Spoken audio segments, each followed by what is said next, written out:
하나님 너무나도 귀한 영혼들 주님 앞에 나왔습니다. 이 시간 그냥 돌아가게 하지 마시고 주의 은혜로 충만하게 하여 주옵소서. 예배를 방해한 악한 것들은 나사렛 예수 그리스도 이름으로 물러가게 하시고 오직 성령으로 이 시간 충만케 하시며 아버지 하나님 말씀으로 새로워지는 귀한 시간 될 수 있도록 은혜를 베풀어 주옵소서. 죄인의 입술 주의 나팔로만 사용하여 주시고 성령으로 충만케 하여 주옵소서. 감사드리며 예수 그리스도 이름으로 기도드립니다. 오늘 말씀 사무엘상 25장 원래 2절부터 보면 38절까지 읽고 싶은데 그러면 설교 시간이 없어질 것 같아서 아예 그냥 2절부터 8절까지만 우리 한 절씩 교독할게요. 제가 먼저 읽겠습니다. 마온에 한 사람이 있는데 그의 생업이 갈멜에 있고 심히 부하여 양이 3,000마리요 염소가 1,000마리이므로 그가 갈멜에서 그의 양털을 깎고 있었으니 그 사람의 이름은 나발이요 그 아내 이름은 아비가일이라. 여자는 총명하고 용모가 아름다우나 남자는 완고하고 힘줄이 약하며 그는 갈렙의 족속이었더라. 다윗이 나발이 자기 양털을 깎는다 함을 광야에서 들은지라. 다윗이 이에 손을 10명을 보내며 그 소년들에게 이르되 너희는 갈멜로 올라가 나발에게 이르러 내 이름으로 그에게 응하고 그 부하게 사는 자에게 이르기를 너는 평강하라.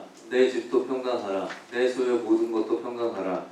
내게 양털 깎는 자들이 있다 함을 이제 내가 들어노라. 내 목자들이 우리와 함께 있었으나 우리가 그들을 해하지 아니하였고 그들이 갈멜에 있는 동안에 그들의 것을 하나도 잊지 아니하였나니. 함께 있습니다.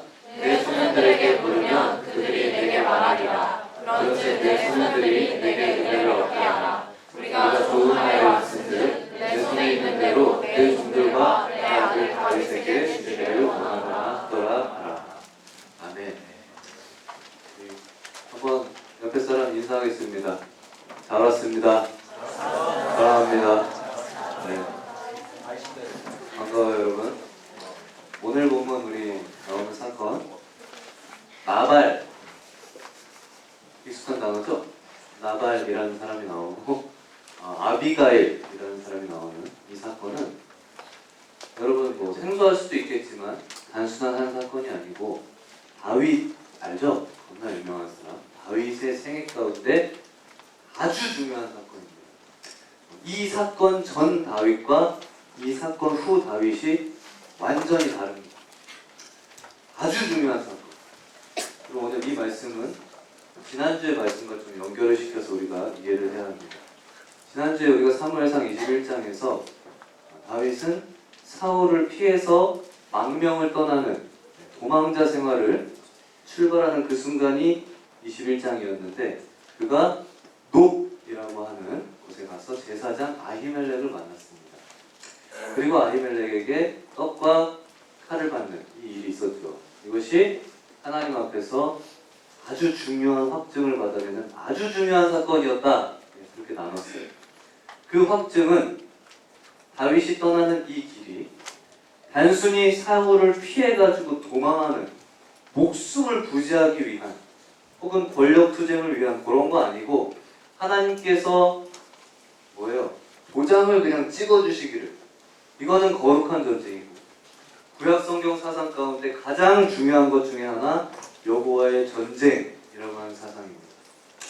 이 전쟁을 수종두는 이것이 바로 다윗의 망명의 의미, 다윗의 인생의 의미다 하는 것을 확증하는 것이었습니다.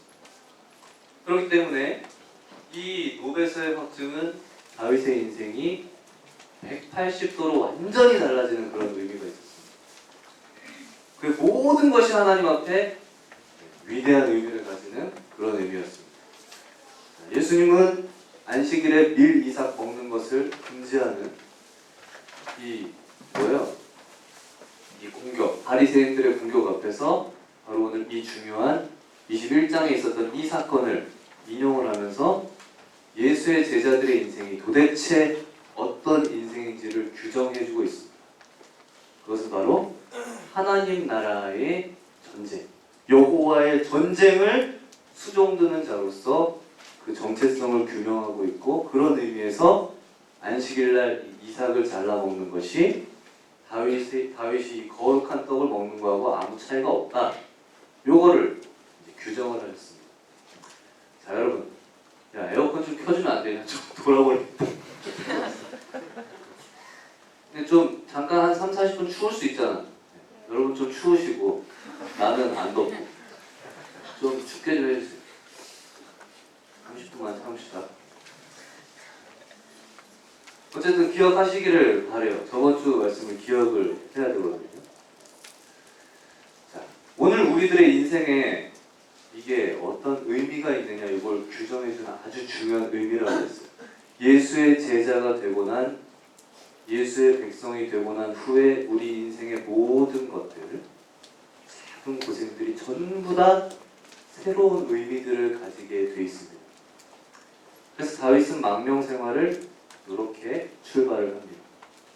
근데 오늘 본문의 말씀은 어떤 말씀인가 하니까 바로 이 중심을 바로 세우고 내가 지금 고생하는 모든 고생이 어떤 의미가 있는가를 다윗이 분명하게 세우고 출발을 했는데 그런데 아주 결정적인 위기가 찾아오는 것입니다.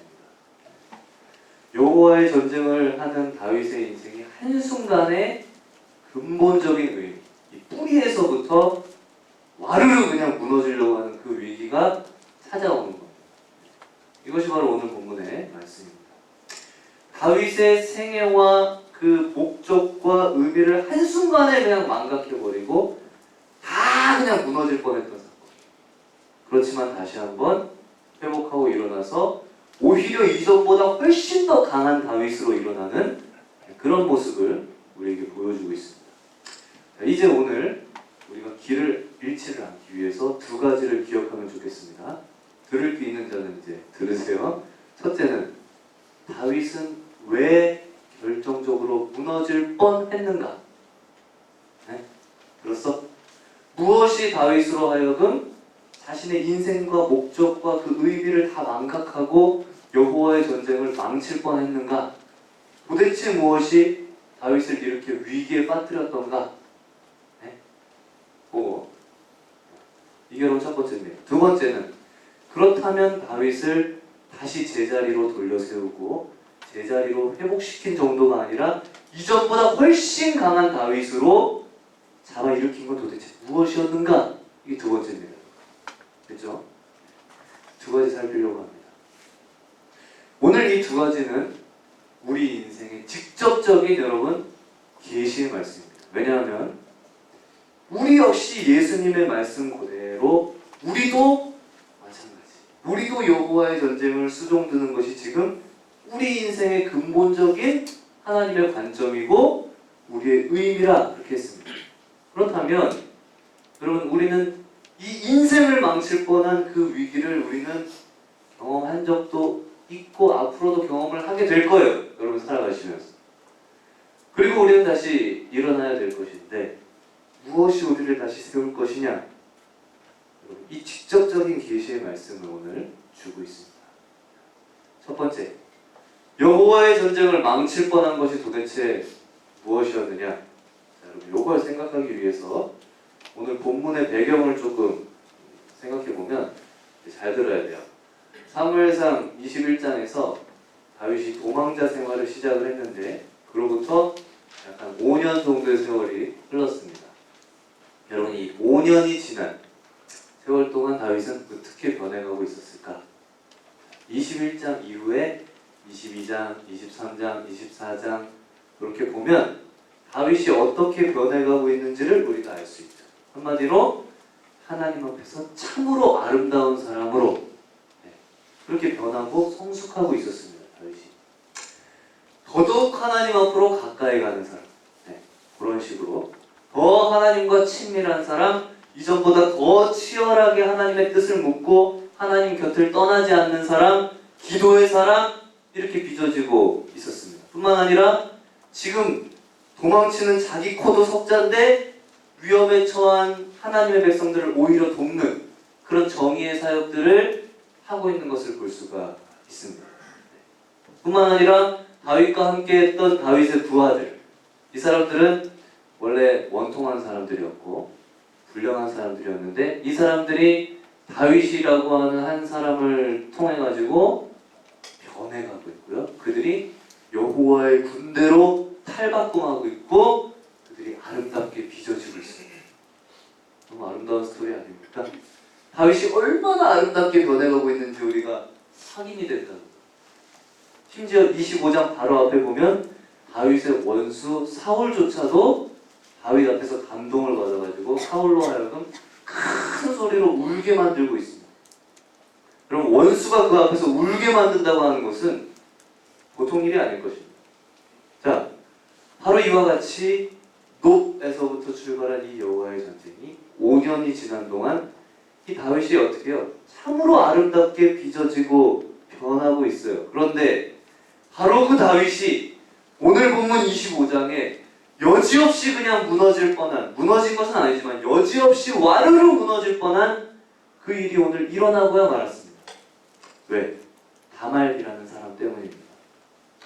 그리고 사실 오늘 본문이 분량이 많아서 다 읽지는 못했습니다. 본문 읽는 게 참 중요한데 핵심적인 부분은 조금 읽었는데 다윗이 지금 사울에게서 멀리 떨어진 곳에 지금 있어요.